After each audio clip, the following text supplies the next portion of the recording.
Hey, what's up? Welcome back to another segment of the podcast. Last time we did what the Western Conference teams could do in regards to the offseason, and now that the draft is coming closer, we have decided to do a mock draft. So we will be doing picks 1 through 14. Some of it will be based on fit, some of it may not, and some of it may be used as trade bait as well. So to get right into it, at the number 1 pick with the Minnesota Timberwolves, I at least think, although it is available that they're going to trade it, but if they would pick, I think they would do Anthony Edwards. Anthony Edwards is, I think, the most notable number 1 overall pick, at least. You know, LaMelo Ball, he slid down the draft boards because he was doing a little bit bad on the interviews, at least. But with Anthony Edwards, he's a proven scorer. He can drive to the rim and he can shoot on all 3 levels. I don't know if that's what Minnesota needs right now, but at least I have Anthony Edwards at number 1. Yeah, I have the same thing. And to add to your point, he kind of reminds me of Oladipo, like the way he plays, but also has glimpses of Wiggins. Like you could see he sometimes start shooting mid-range twos even though he can't drive to the rim. Like his size is, he's a tank basically. But he sometimes settles for jump shots. And if you look at all the people in the draft, he's probably the surest thing you're going to get. But yeah, his three-pointer was kind of poor, and his shot making is questionable, but he's super athletic and create his own shot. So I think, is it a good fit for Minnesota? I don't know. I think this draft overall, there's no real consensus on who's the best one. But he's probably, he's been up on the boards for the longest time, so he's probably the more surefire number 1 pick. So I have him as well. Yeah, I agree on that. For number 2, we have the Golden State Warriors. I was debating whether I was going to put Deni Avdija or James Wiseman up there, but I chose Deni, the prospect from Israel. I saw some highlights of him a few days ago, and he kind of looks like Luka Doncic, but he's not that level yet. You know, he can dunk, pass, shoot, everything you need. Plus, I put him at number 2 just because I remembered a few weeks ago he was doing this workout with the Warriors, and the Warriors were blown away with him. So maybe they can, develop him under Stephen Curry, and he can learn something from him and Clay. And maybe he can be the future for the Golden State Warriors, like how Dallas did it, Luka got that 1 year under Dirk, and he learned a lot of stuff, and then now he's the franchise player of the team. Maybe Danny could be like that after Curry's done, but yeah, I have him at number 2 based on, how the workouts went, and, maybe how fit could work as well. Yeah, Denny definitely has that Luka Doncic vibes, but just by looking at highlights, you can still tell he's not really even that close yet. So I'm a little bit later in the draft, but for me, number 2 was a pure fit, was James Wiseman. Just because the Warriors need a center. That's if they don't trade the pick. I think that would be the more logical choice, just because they need a center.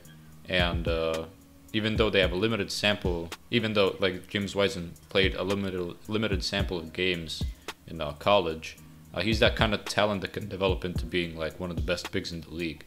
He's a great rim protector. He can rebound the ball. And he's just massive. He's 7'1".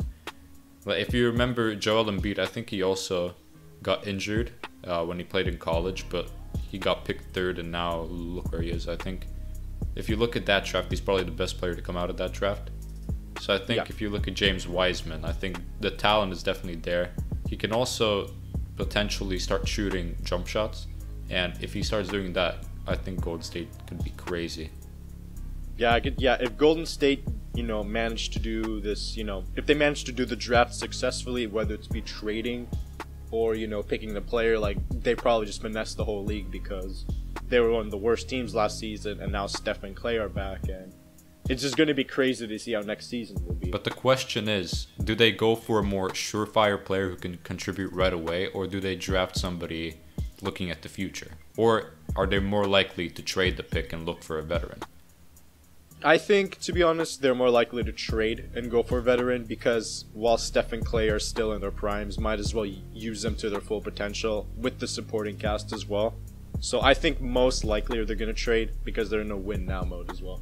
So yeah, the trade restrictions go off November 16th, so I'm expecting a lot of trades to happen before the draft. Yeah, probably. For number 3 in Charlotte, I chose James Wiseman based on pure fit. It's no question that Charlotte needs a center. They have Bismack Biyombo and Hernan Gomez, so Cody I think Zeller. that's a... Oh my god, Cody Cody Zeller as well. Yeah, Cody Zeller as well, but... Oh my god, I can't believe that. But yeah, I chose James Wiseman in number 3 based on need and fit. Charlotte needs a center.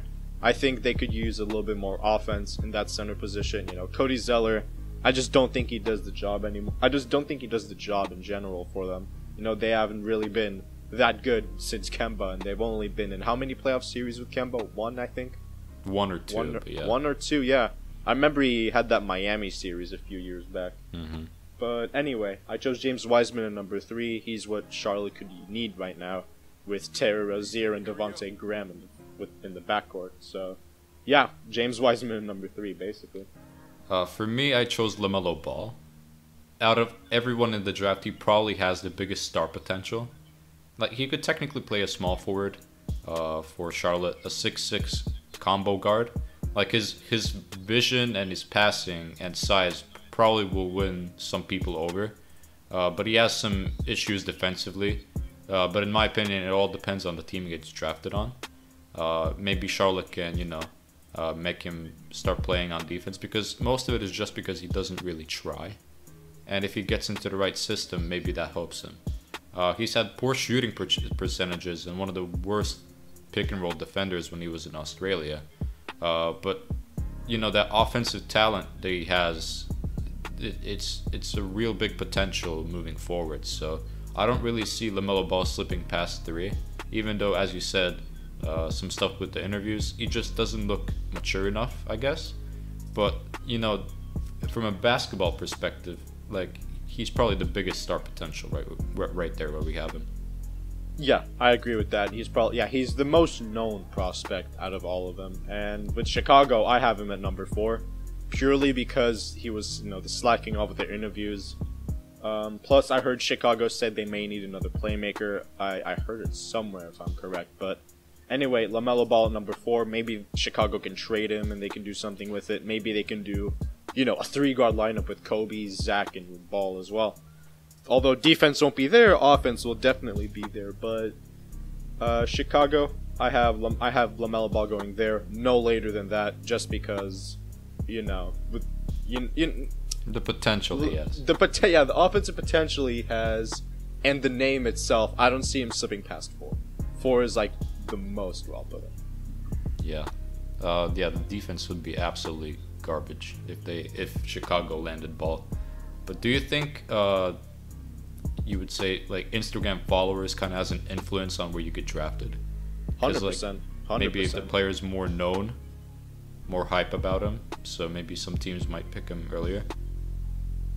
Yeah, to be honest, for me it's a little bit of yes and a little bit of no, because we've had all these prospects over the years, where you see them on, for example, Ball is Life, they catch bodies, they do ankles and stuff in high school, but when they're in college, they don't do the same, because college is an entire different system compared to high school. But I'd say social media definitely has some influence in, what teams may do, but all in all, it all comes down to whether their game will translate to the NBA or not. So, like, with the eye perspective and the eye test, oh yeah, that player looks good, but it's really you don't know if they will do well in the NBA or not till you draft them. But if you look at them at social media and they do all these things, sure, it will help them, propel them a little bit. It brings the hype there. Yeah, I think what's funny is LaMelo has more Instagram followers than, like, good NBA players like Jimmy Butler and stuff like that. That's where I read somewhere. It's crazy for, like, a player who hasn't, been in the NBA, but he's obviously like a celebrity at this point. He's been in the spotlight since he was a teenager, so I can see why. Yeah. And I think for whichever team drafts LaMelo, it's probably going to be big business dollars, just because he's such a, globally known name. Like his brother Lonzo, when he got drafted, I think that's going to bring some business dollars to whichever team drafts him. So that would be good from a business standpoint. But for me, for number 4, I have Deni Avdija to Chicago. yeah, as I said, the Luka Doncic vibes, as you said it as well. But he has so much work to do, but the talent is definitely there. He's crafty for his height, has a lot of scoring potential, both inside and out. He's a little bit athletic, he can get up and dunk the ball as well. And his handle is decent for is he like 6'8"? I think it was 6'8". Around that height. And for a 6'8", small forward, his handle is really decent. The only problem is his left hand is bad, and he loses the ball a lot. Also, which is interesting, is his free throw percentage is really weak. I think he shot less than 60%, and I think free throw percentages is one of those things that you can tell if a player is going to be a good shooter or not based on his free throw percentage. And if you look at Denny, is it confidence? Is it just that he's not a consistent shooter? Maybe it's just that he's young and hasn't really had the chance to practice as much. What do you think is the reason why he has shown the ability to shoot the threes, but his free throw is bad? It's a little bit tough to explain that. Maybe it's maybe it could be fatigue, maybe it's nerves. I don't know, but maybe it could also be conditioning as well, because you're tired, you've been playing a lot, you're at the free throw line. But I can't really explain it, but at least with young prospects, they tend to maybe tense up a little bit, or for some reason maybe they're not used to standing still like all the time and shooting. Maybe, I don't know. Because I saw the 3 seasons he played in Europe, or was it when he played under 18 or whatever? All of those seasons he didn't have a good free throw percentage, but he was a decent shooter. Maybe not consistent, but a decent shooter. It's just that the free throw percentage was off. So that's a little bit worrying, and I hope he can fix that Jaylen Brown fixed it past couple of years. Oh, hopefully he does fix it. Yeah. All right. Yeah, so for Cleveland in number 5, I chose Onyeka Okongwu. He was LaMelo's running mate in Chino Hills. With Cleveland and their bigs, I think either Kevin Love or Tristan Thompson's going to leave. Most likely Kevin Love, because he said that he wants to leave for a contender. He did? Or I know Kevin Love wants to leave. We all know that, probably. But plus, Kevin Love has a huge contract as well. But with Tristan Thompson, I think they're going to bring him back.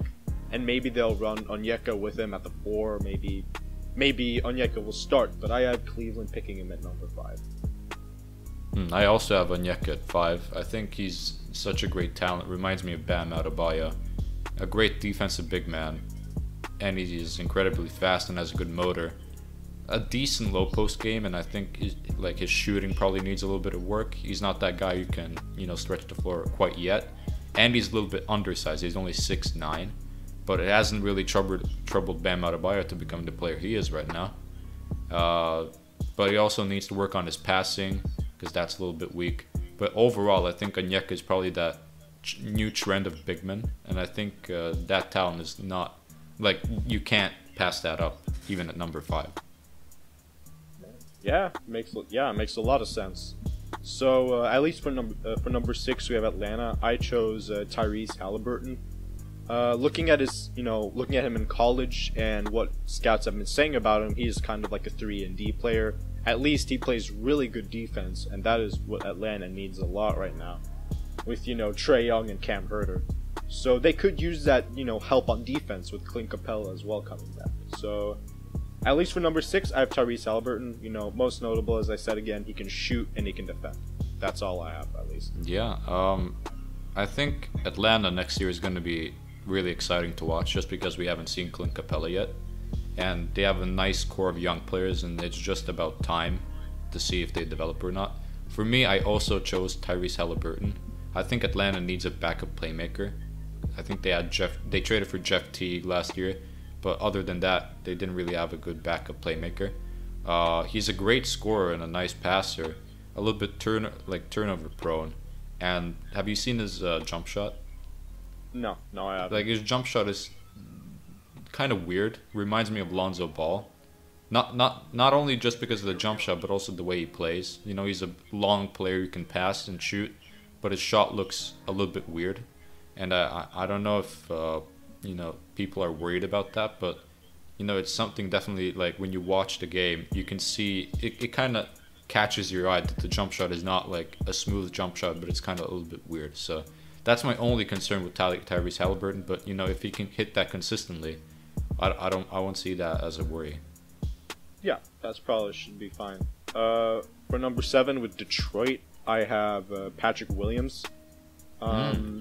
He averaged 83 for 84% from the free throw line, so the potential is there for shooting, but he averaged 46% from the field and 32% from three.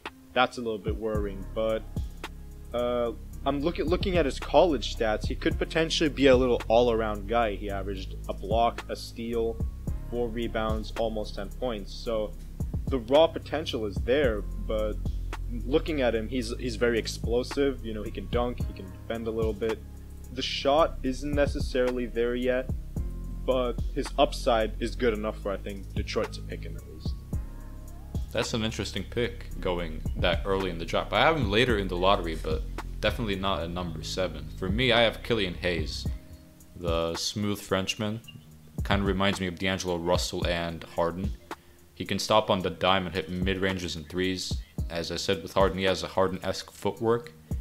For a point guard, he has a nice size and passing abilities, but he's kind of very left-hand dominant and turnover prone and kind of inconsistent defensively.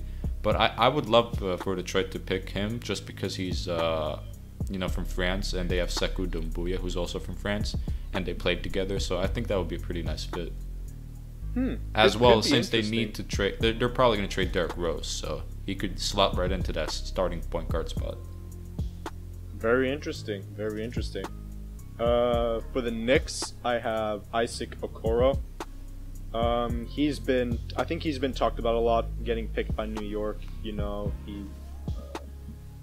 I think he's a shooting guard, isn't he? Shooting guard, small forward, around kind of that like type. that. More small forward, but I guess he could play shooting guard. Yeah, more small forward. What I know is that he's a really good defender. He can drive to the rim, which is what many prospects are. But we also know that he's explosive. Maybe he can bring New York that excitement that they need. But to be honest, I'm not 100% sure. New York doesn't have shooters, so I don't know why they would pick someone like him. But I think they're gonna, just because with the eye test they see, oh yeah, he looks really good. He can drive. We can probably make him shoot, but I don't know yet. But at least I think New York is gonna pick him. Although he shoots below 28% from 3 in his freshman season in college, I think the upside for New York they're willing to take. Knowing that he can drive to the rim, he can drive, he can rebound, he can do all those explosive and small things that you need. Yeah, Isaac Okoro probably one of the best defenders in the draft. I didn't pick him for New York just because they have wing players, and I think what New York needs desperately is a point guard. So I went with Kira Lewis Jr., who clearly reminds me of De'Aaron Fox, a fast, crafty point guard. And he's probably the best next point guard on the list of available players. And he's a good shooter off the dribble. And he's a capable defender even, but he lacks versatility to guard bigger guards or even switch onto forwards, which is understandable just because of his lack of size and strength. But he also needs to learn how to finish through contact, which is key in the NBA. But, the eye test, I would really like Kira Lewis for New York. Yeah, makes a lot of sense. Yeah. For Wizards at number 9, I chose Obi Toppin. Early on, he was rumored to be, top 3 prospect, but I think he slid down. So I think Washington will choose him at number 9. In case if they don't re-sign Davis Bertans, I think Obi Toppin will be a great asset to them. He averaged 20 and 10 in college, shooting from the 3, pretty okay. Mid-range was okay as well, but we all know him that as a great rebounder and rim runner as well. A dunker is which is what most of these prospects have done. But I think Obi Toppin, out of most of them or all of them, is a lot more polished compared to the others. Oh yeah. He's shown that he can take over take over games when he has to in college, and overall his game is you can tell his game is a very experienced. He knows what to do at the right times when it comes to shooting and dunking. When to drive. So I think a potential steal in the draft would be Obi Toppin at least. He's probably Yeah, when we talk You know, about Golden State and if they should pick a player who is, capable of doing stuff right away, he's probably the first player that would come to mind, just because he's so experienced. I think he's played 3 or 4 years in college. He's probably one of the oldest guys in the draft. But for me, what I chose for Washington was Isaac Okoro. As I said, probably the best defender of the draft. Great athleticism, finishing, versatility.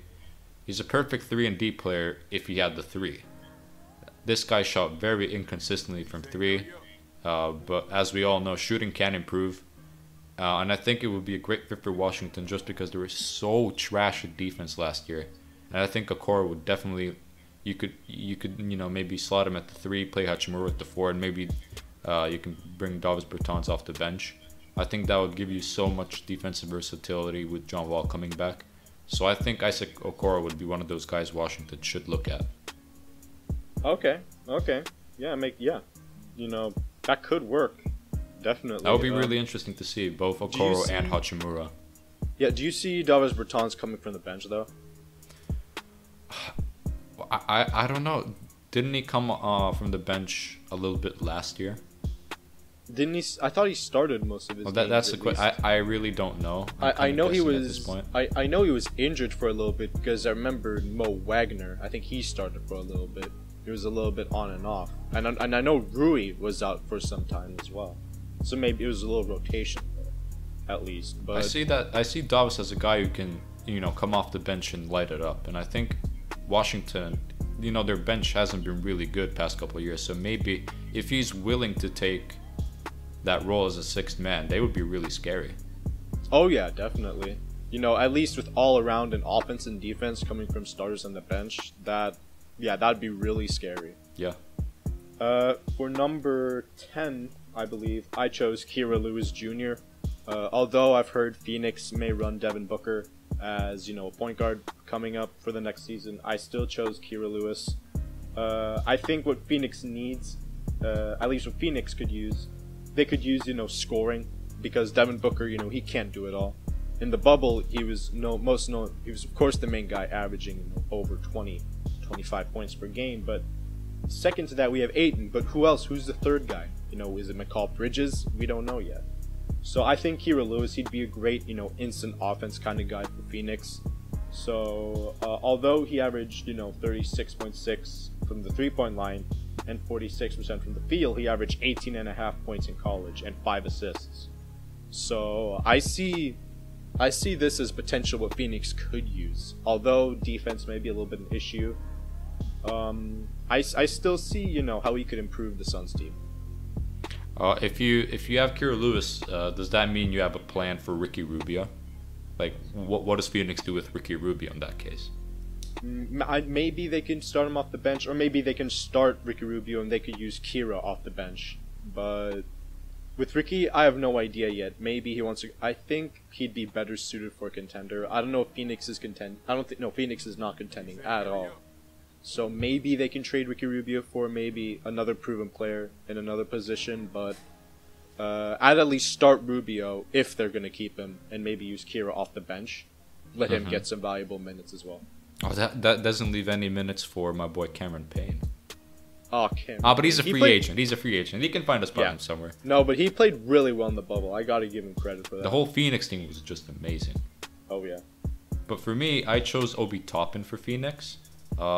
Just because if you look at what they need right now, Dario Saric is going to be a restricted free agent if I'm not mistaken, and Obi Toppin is that athletic 4, a high flyer, and even a capable playmaker who has outside scoring potential. But this guy is old compared to the other NBA prospects, and he lacks defensive IQ as well as lateral quickness, so that could be troublesome for Phoenix. But actually, he reminds me of a player like Amari Stoudemire, who actually played for Phoenix a little earlier in his career. And I think maybe those vibes of Amari Stoudemire could probably sway Phoenix to get Obi Toppin. He would fit in the starting power forward spot, or he could come off the bench if you want to run like Kelly Oubre at power forward and Cam Johnson and McCall Bridges, because those all are capable starting caliber players. But I would like Obi Toppin just for fit, honestly. Valid pick. Obi Toppin has been a little bit up and down, at least in many draft boards. He's been like one of the most highest rising stocks, you could say. Like he wasn't really that high up maybe start of the year, but later on he's been starting to pick up traction and starting to, you know, he's the guy who could go either 2 or he could go like maybe 11 or 12 because there's so much uncertainty in my opinion. Yeah, makes a lot of sense. For pick number 11, I chose Devin Vassell. Fit, I have no idea yet, but Devin Vassell, he can shoot the ball. He averaged a little bit over 12 points per game, average shot 41% from 3, which is at least what San Antonio needs because they don't have necessarily good 3-point shooters other than Marco Bellinelli. So maybe they can, toolage him with the pop, under pop. He can, they can maybe incorporate him into the passing system, help him pass. He can stay in the corner, get an open 3. He can defend willingly as well. And he can rebound as well. He averaged a little bit over 5 rebounds a game in college as well. So I at least see him around that spot. I also had Devin Vassell before I changed my mind. And I went with Patrick Williams. But going back to Devin Vassell, I think he would be a nice fit for San Antonio if DeMar DeRozan leaves. Because he's a perfect 3-and-D forward and he would slide in that small forward spot. But yeah, that's the story for another day. Because I decided that San Antonio would be a perfect fit for Patrick Williams. I saw a lot of videos on him and Spurs fans are in love with this guy. They can develop, I think they can develop him into a great two-way wing player in today's NBA. He has the size, he has the strength, also defense, and as well as the versatility. And he's a really nice shooter for his size. He's a great offensive rebounder, but he lacks footwork on defense, and he can get a little bit out of control and cause turnovers. But as I said, he has a great free throw percentage. I saw something around 90%, but you said 85, so either way, he's a really good free throw shooter, meaning he can also shoot the 3-ball. And in my opinion, it would be a really great fit under the wing of LaMarcus Aldridge, or even start if he gets traded. I forgot LaMarcus. I completely forgot about LaMarcus Aldridge. I just completely. I think he should get traded. I think he should get another shot of chance on the ring. Yeah, where do you think he could go? Technically, I think when we did our video on where he should go, he could go to Miami, or he said he wanted to finish off his career in Portland. So does that work? I mean, the power forward spot, or he's kind of a center now, and he's earning a lot of money, so. Man, it's there's a limited option of spots where he could go and be a good fit for a team. But I think maybe the Miami Heat and Portland are probably the 2 teams that come to mind. Yeah, maybe Miami. I don't know yet. Because they probably don't want any large contract, and since he's on expiring, maybe if they want to go back to the finals. Maybe. I think he should probably take a cheap deal like Gallinari did after his contract's over, and maybe go for a few years trying to get a ring. Oh yeah, for sure. But for Kings, at pick number 12, I chose Killian Hayes. With Buddy Hield saying he wants to leave, I could see Killian Hayes maybe being a running mate with De'Aaron Fox in some cases, but at least for that, I think he's going to come off the bench because they'll probably start Bogdanovic with De'Aaron Fox if Buddy Hield decides to leave. Killian Hayes, he played in France, if I believe. He has a lot of upside. He can shoot the ball. I'd say he's a decent playmaker as well. And I think personally his game would translate really well into the NBA. A fast guard you could use. A guy who can shoot pretty decently as well. So I at least have him for Sacramento. And he has nice pace as well. He's like a really fluent player. I really like the way he plays. Who do you have at Sacramento? I chose Devin Vassell. I think most of the draft, me and you, it's probably been one pick off on each player. Like you had Vassell at 11, I have him at 12, and for other couple players before that. But yeah, a 3-and-D 6'7" forward. And he already technically has a defined role being a 3-and-D guy, and he would probably slot in there if Harrison Barnes is gone.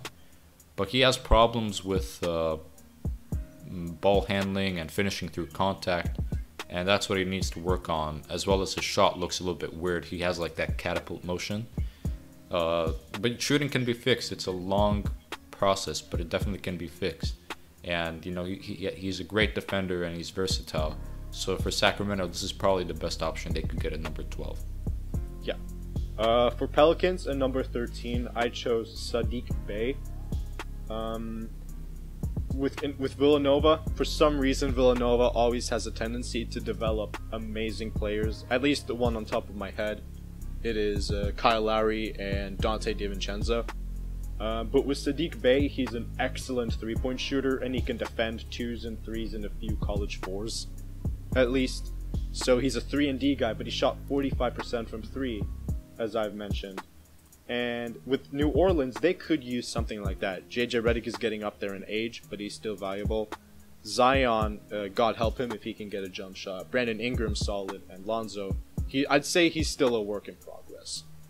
But if they, for example, choose to do a Zion as a small ball 5, let's say, and they can put in Saddiq at the 3 or a 4, they'll have a great lineup with shooters, passing, and dunking as well. So I at least have him at pick 14. Yeah, I also 13, considered Saddiq Bey, but he kind of fell out to the 14 for me. But he's one of the players I noted as, you know, also some guys that could be drafted in the late lottery. But for me, I chose Precious Achiuwa for the Pelicans as a power forward.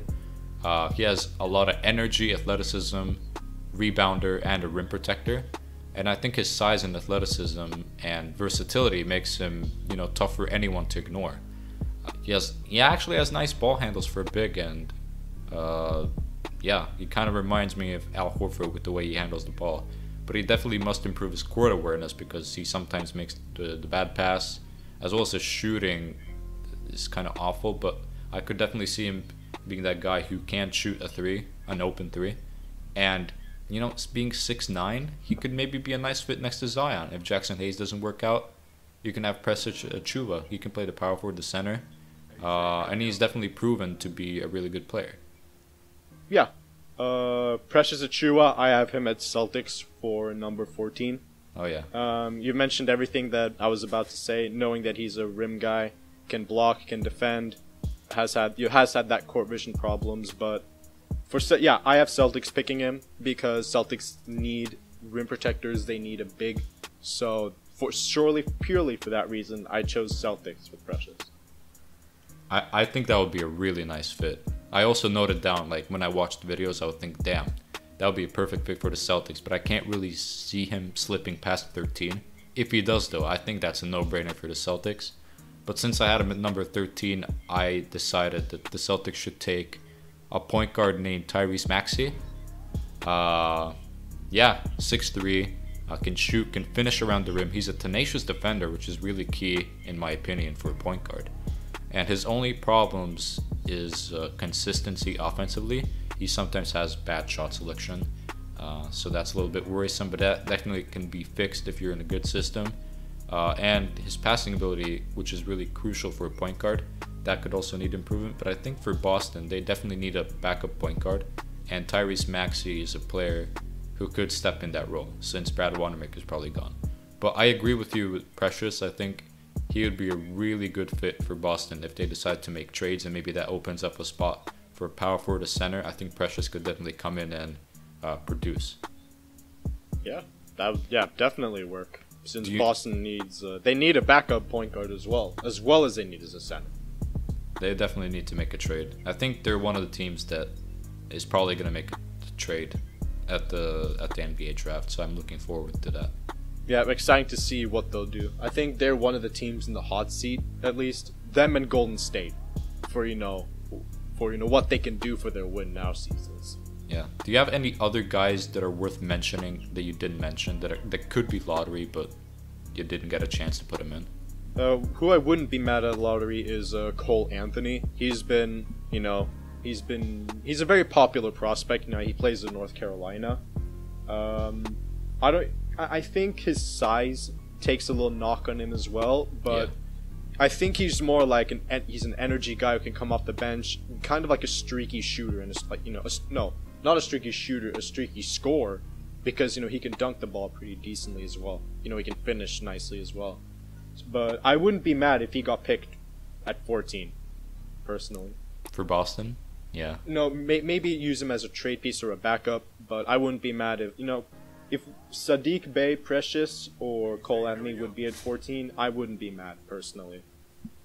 I think he's a great shot creator, but his length kind of makes him fall a little bit behind for Cole Anthony. I think he was one of those prospects that was pretty high up the boards, maybe started the year, but kind of fell back a little bit for some reason. But for some players I noted down that I didn't get a chance to put in the lottery, I have Aaron Nesmith. I don't know if you've heard of him. He's like one of the best shooters in the draft. Yeah, didn't he average like 50% from 3? He was crazy good from 3. And his release is really cash money. He's really nice to watch. As well as RJ Hampton. He played in Australia, the same league as LaMelo Ball. And RJ Hampton was probably one of the guys who LaMelo couldn't defend at all when they played against each other. He's really explosive, but he has inconsistent shooting. Even though the shot looks okay, nothing mechanically, but he's just really inconsistent. So maybe if you look at from a standpoint of athletic guard who can do a little bit of playmaking and dunking, I think RJ Hampton could definitely be in the late lottery. And as you mentioned, Cole Anthony, also Saddiq Bey. You had Saddiq Bey. Bey in the top 14, right? Yeah, I had him at 13. Yeah, so I also noted him down. I really like that he's a long 3-and-D player, but he kind of lacks explosiveness. And right before we started the podcast, I looked at a guy called Jalen Smith from Maryland, I believe. He's a 6'10" center who's a rim protector and a 3-point shooter. And his shot is really nice, and I was like, damn. He also is a guy who could go top 14. But in this year's draft, when there's no real workouts, or there's limited workouts and everything, anybody could go anywhere, in my opinion. Yeah. This draft, most notably, I think, is one of the weaker drafts we've had these past few years. Noting that recently we've had, Devin Booker, we've had Donovan Mitchell, Jason Tatum, Luka Doncic.